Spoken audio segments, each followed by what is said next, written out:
राधे राधे दोस्तों, सभी का स्वागत करती हूँ। आशा करती हूँ सब लोग बहुत अच्छे हैं। आज हम देखेंगे योगिनी एकादशी का पूजा हमें कब और कैसे करनी है।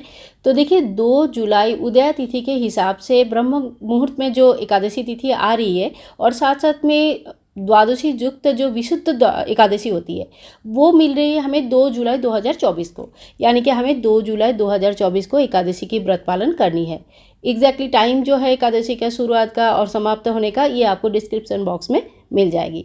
तो देखिए एकादशी के दिन हमें सबसे पहले क्या क्या सामान चाहिए उसकी व्यवस्था कर लेनी चाहिए। यहाँ पे मैंने एक गरुड़ घंटी लिया है और जो बेसिक सामग्री है ना, धूप दीप तिल नैवेद्य वगैरह और साथ में भगवान को चढ़ाने के लिए कलावा जेनोई और इत्र वगैरह ये ले लीजिएगा। इस दिन भगवान श्री विष्णु नारायण का चतुर्भुज स्वरूप का पूजन की जाती है। तो आपका पास अगर भगवान श्री विष्णु नारायण का मूर्ति विग्रह है तो आप उनकी पूजन आज जरूर कीजिएगा।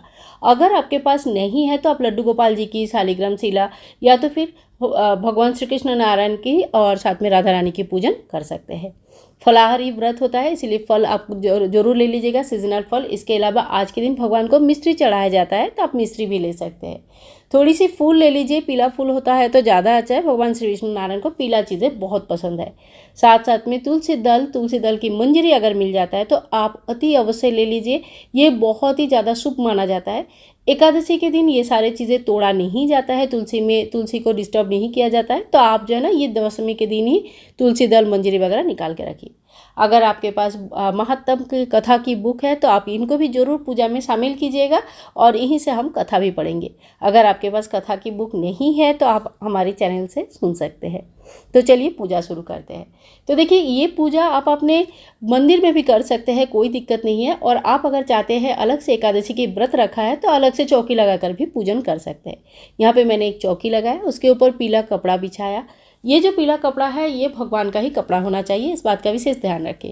इसके बाद तिल के आसन लगाएंगे और सर्वप्रथम दिया प्रज्वलित करेंगे। दीपक हमारे पूजा का साक्षी होता है, इसीलिए दीपक प्रज्वलित करके ही पूजन शुरू करना चाहिए। इसके बाद देखिए एक स्नान पात्र आप ले लीजिए, कांसा तांबा पीतल जो भी आपके पास है वो एक स्नान पात्र ले लीजिए। इसमें आप ओम लिख सकते हैं, आप स्वास्तिक बना सकते हैं, आप क्लीम लिख सकते हैं या भगवान का कोई भी बीज मंत्र जो आपको आता है भगवान श्री विष्णु नारायण का वो आप लिख सकते हैं। ठीक है, तो यहाँ पे चंदन से मैंने लिखा है। भगवान को चंदन बहुत प्रिय है और गर्मी की समय चल रहा है तो बहुत चंदन जो है ना भगवान को बहुत ही ज़्यादा अर्पण किया जाता है। चंदन से यहाँ पे मैंने देखिए स्वास्तिक बना लिया है।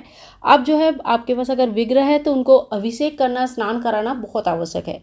अगर आपके पास दक्षिणावर्ती शंख है तो आप उनसे अभिषेक करें, इससे समस्त प्रकार की मनोकामनाएं पूर्ण हो जाती है। फिर थोड़ी सी तिल की आसन लगा के भगवान श्री विष्णु नारायण को हम विराजमान करेंगे और शुद्ध जल से सर्वप्रथम स्नान कराएंगे। ओम श्री विष्णु नारायण नमो नमो, श्री विष्णु नारायण नमो नमो, श्री विष्णु नारायण नमो नमः। इसके बाद देखिए आप चाहे तो दूध से, पंचामृत से गंधोदर स्नान करा सकते हैं और फिर शुद्ध जल से स्नान करा दीजिए। स्नान के बाद भगवान श्री विष्णु नारायण की जो विग्रह है वो बहुत अच्छी तरह से पोंछ लीजिए और जो जल है ये तुलसी में आप डाल सकते हैं। तिल की आसन लगा के भगवान श्री विष्णु नारायण को आसन दीजिए।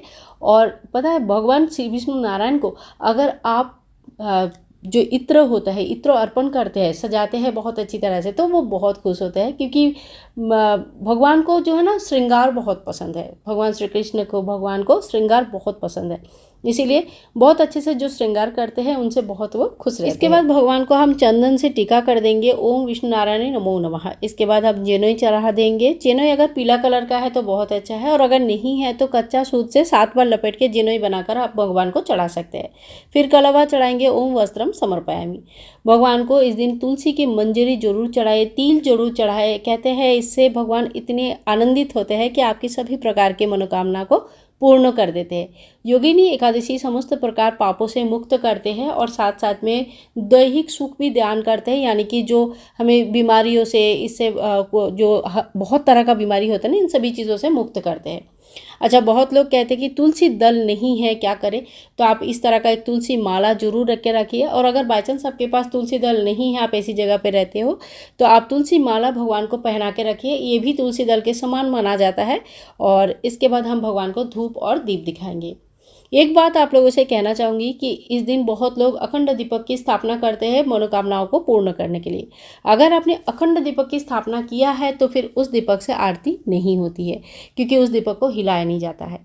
अगर आपने अखंड दीपक की स्थापना नहीं किया है, सुबह शाम का दीपक का स्थापना किया है, तो फिर आप इसी दीपक से आरती कर सकते हैं।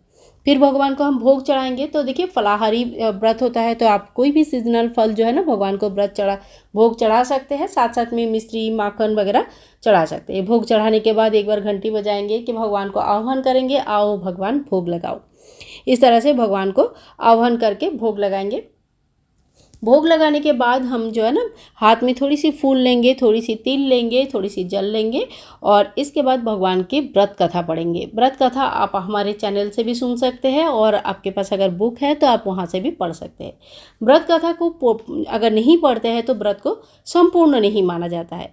आषाढ़ मास के कृष्ण पक्ष की एकादशी है और अगर व्रत कथा आप संपूर्ण रूप से पढ़ते हैं तो यहाँ से बिल्कुल क्लियर हो जाता है कि देखिए कितनी बड़े भी हमारा पाप हो, कितने अभिशाप भी हो, कितनी दैहिक कष्ट भी हो, तो इस व्रत को करने से हमें मुक्ति मिलती है। इसके बाद देखिए थोड़ी सी आपको दक्षिणा जरूर चढ़ानी है, जो कि द्वादशी के दिन हमें दान करना होता है। इसी तरह से हमें पूजन करनी है और जो भोग प्रसाद है ये आप घर के सभी मेंबर में बांट सकते हैं। अगर आप व्रत नहीं रखते हैं तभी भी आप फलाहार करके रह सकते हैं। चावल मत खाइए, चावल के अलावा चीज़ें ग्रहण कर सकते हैं। अगर आपने व्रत नहीं किया है, खाना खाना चाहते हैं तो कोई दिक्कत नहीं है, बट चावल को अवॉइड कीजिए। इसके बाद देखिए भगवान का हम आरती कर लेंगे। सबसे पहले गणेश जी को शरण करेंगे और उसके बाद भगवान श्री विष्णु नारायण की आरती कर लेंगे। फिर हाथ में थोड़ी सी जल लेंगे और ऐसे 3 बार घुमा के भूमि में छोड़ देंगे, आरती को शांत कर लेंगे। हाथ जोड़ करके क्षमा प्रार्थी जरूर हो जाइए कि भगवान जो भी गलती हो गई, जो भी भूल चूक हो गया, इसलिए आप हमें माफ़ कीजिएगा और हमारे मनोकामनाओं को जरूर पूर्ण कीजिएगा। अगले दिन आपको पारण करना है। द्वादशी के दिन स्नान आदि करनी है, भगवान का इसी तरह से दोबारा पूजन करनी है, भोग चढ़ानी है। द्वादशी के दिन भोग में आप खिचड़ी की भोग चढ़ा सकते हैं और यही खिचड़ी बाद में आप खा सकते हैं। पारण के लिए तुलसी दल युक्त जो जल है उसी से आपको पारण करनी है और जो फल चढ़ा है वो खा के भी आपको पारण करना है। पारण से पहले ब्राह्मण भोजन तथा ब्राह्मण के लिए दक्षिणा जरूर निकाल दीजिएगा।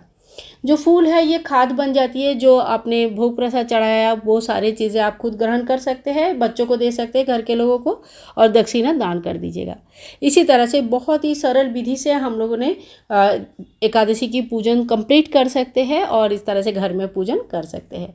तो आशा करिए आज की वीडियो जो है आप लोगों के लिए हेल्पफुल है और अगर आप लोगों को ये वीडियो बिल्कुल पसंद आई है, कुछ भी आपको यूज़फुल लगा है तो प्लीज़ ज़्यादा से ज़्यादा शेयर कीजिएगा, चैनल को सब्सक्राइब करके रखें। मिलूंगी नेक्स्ट वीडियो में, तब तक के लिए सभी भाई बंधुओं को हरे कृष्णा, राधे राधे। और हाँ, एकादशी का समय आप डिस्क्रिप्शन बॉक्स में ज़रूर देख लीजिएगा। राधे राधे।